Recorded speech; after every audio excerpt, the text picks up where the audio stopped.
Hey everybody, how y'all doing today? It's Gboogie from Gboogie.net. Remember that net? That net will catch you if you fall. I promise you. Take my word for it. Today, this is video 2 of how to build business credit for free. And like I said, I'm Gboogie, and I'm going to be walking y'all through this. First video was a little bit of an introduction to explain what these videos are going to be about. Ignore my camera. Right now we're on the road. We're filming some footage for a video I got coming up about buying real estate, no money down, with absolutely no money. I'm showing people how to do it on camera. And as far as this business, I'm giving this stuff away for free. So put up with the camera with me for a little while. I got some more coming on the way. I got a nice web video camera interface thing coming. So hopefully, just as long as you can understand and hear what I'm saying, that'll get the point across, and the videos will get a little more clear as we go on. Okay, so let's get into it. Building business credit. We're going to start this video for the people who don't have businesses, and later we'll get into the people that may have current businesses already and want to learn how to build their business credit up. Okay, first off, you need to figure out a name for your business, which is obvious. The reason for this being is you need a unique name, something that someone doesn't have, and that's almost hard these days. Everyone's thought of every catchy, unique name that you can think of, but you need a unique name for your business. You need a unique niche. And if you can't find that, if you just want to be a home improvement or lawn care service, that's fine too, but just think of a catchy name for it.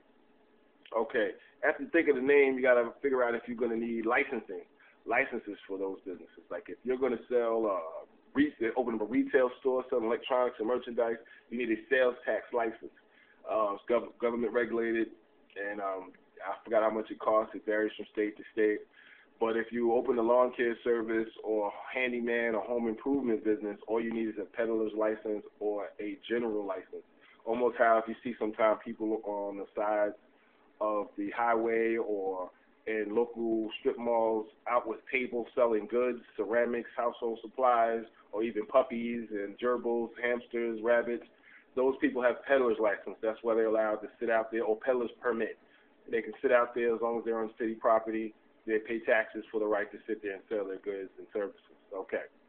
Once you think of the name and you have that in your head, if you have access to a computer, which you should if you're watching this video, Google out that name and see if someone else has that name. If they have that name in a different state and not yours, you still may be able to use it.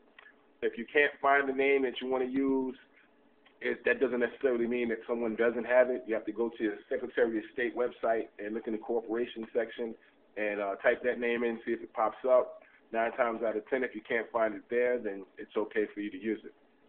Okay. Now, if you find out what type of licensing you need, the name of your business, next thing you want to do is get a tax ID. A tax ID is like a social security number for your business as far as the IRS is concerned.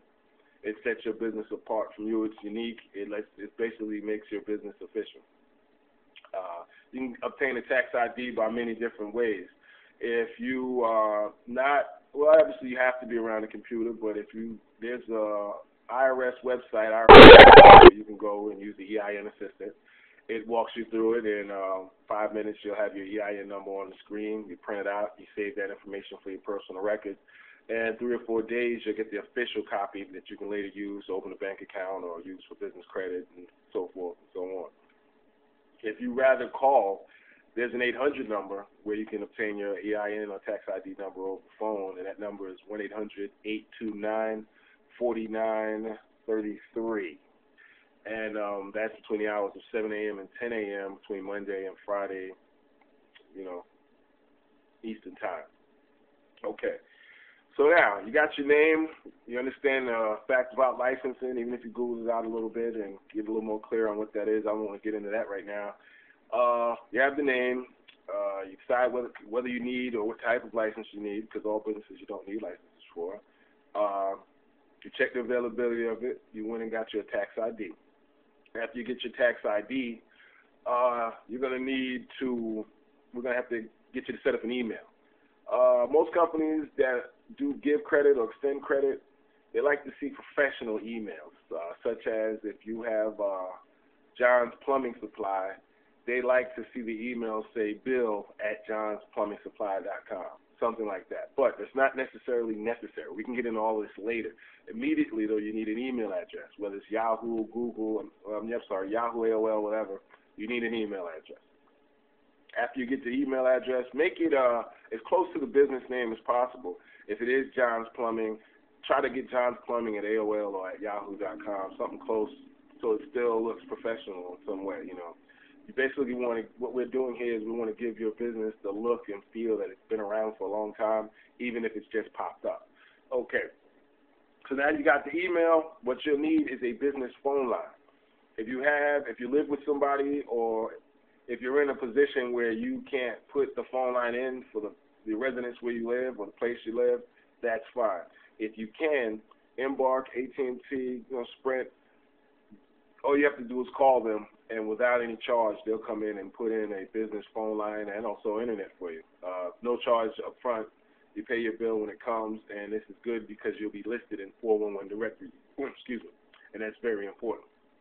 If you can't get a landline number or a number from Embark or AT&T for the physical location where you're located at, you can always get voicemail number for free online. There's a company called laservoicemail.com, which will give you a number for people to call. You check your messages daily, return the calls once you check the messages. Very simple, very free, and that solves that problem.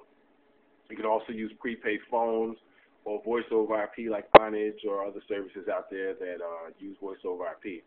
The importance of having a landline, such as through Sprint or AT&T, is that they automatically put you in the directory.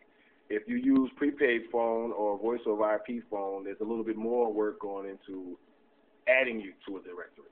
A lot of them want to charge money for this because this is a big service, because it's important to be listed. But there are ways around this. There's a website called Locally Type where you can add your business to all the search engines and local 411 listings, throughout the nation, even throughout the world. And there's about 100, 200 of them, and you have to do them one at a time. So like I said, it's a lot of work, a little bit of elbow grease, but it's worth it. Like I said, you want to make your business seem like it's been around for a long time. If I type in Google, I want to see the business pop up, the location of it, the phone number. I type in Yahoo, I want to see it. So that's a lot of background work, a lot of grunt work to basically set up a background for your company when it didn't exist before. And again, this is for the people just starting. The website to go to for this is called Locally Type, LOCALLYTIPE.com.